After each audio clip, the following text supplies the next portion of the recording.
वकील साहब, आज किन कारणों से बॉबी पवार की जमानत नहीं हो पाई? आज 1 बजे एसीजीएम प्रथम के यहाँ पर बॉबी पवार जी को लेकर व उनके साथियों को लेकर जमानत प्रार्थना पत्र पर पुनः सुनवाई की गई।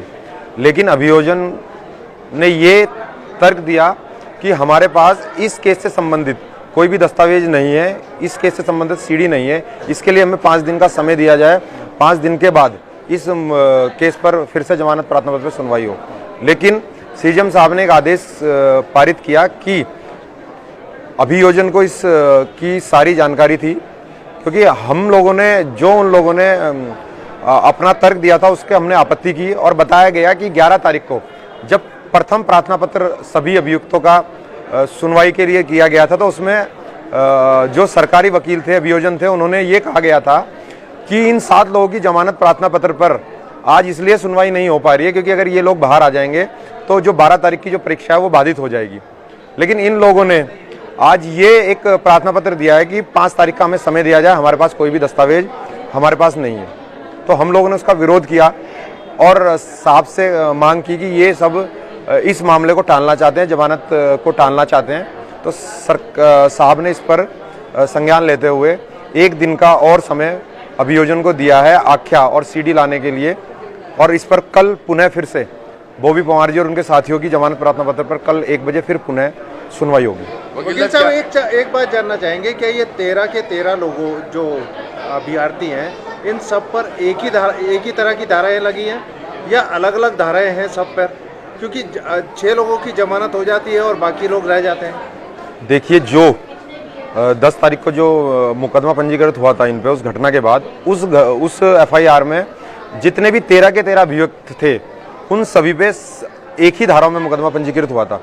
लेकिन जब 11 तारीख को अर्जेंसी में कोर्ट ने सुनवाई की तो उसमें उन 6 अभियुक्तों को ही कंसीड किया गया जिन लोगों का परीक्षा थी 12 तारीख की, और बाकी 7 लोगों के लिए आज की डेट लगाई गई थी और आज उस पर सुनवाई हुई थी। सबसे बड़ी जो धारा थी इसमें 307 की लगाई थी, 307 को क्या कन्वर्ट किया गया है धारा? जब 307 में रिमांड लेकर पुलिस आई थी तो सीजेएम साहब के यहाँ बहस हुई, तो साहब को बताया गया कि जो भी इसमें जो 307 की धारा लगाई वो बनती नहीं, क्योंकि मेडिकल का जो आधार था उस मेडिकल के आधार पर सिंपल इंजरी मेडिकल में लिखी हुई थी।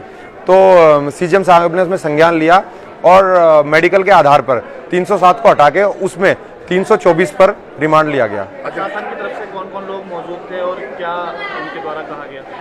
शासन की तरफ से जो बेल का जो अपोज कर रहे थे उसमें डीजी साहब थे, जेडी साहब थे, डीजीसी साहब थे, एसपी सिटी थी और एपीओ साहब थे। सभी लोगों ने बेल का विरोध किया गया और एक अर्जोनमेंट दिया गया कि हमें 5 दिन का समय चाहिए, हमारे पास इस केस से संबंधित कोई भी आख्या और सीडी नहीं है जिससे कि हम इस प्रार्थना पत्र पर अपनी बहस कर सकें। सर, इस पर आपने क्रॉस क्वेश्चन किया कि जब आपके पास सबूत ही नहीं है या अभी नहीं है तो आपने ये मामले दर्ज कैसे किए?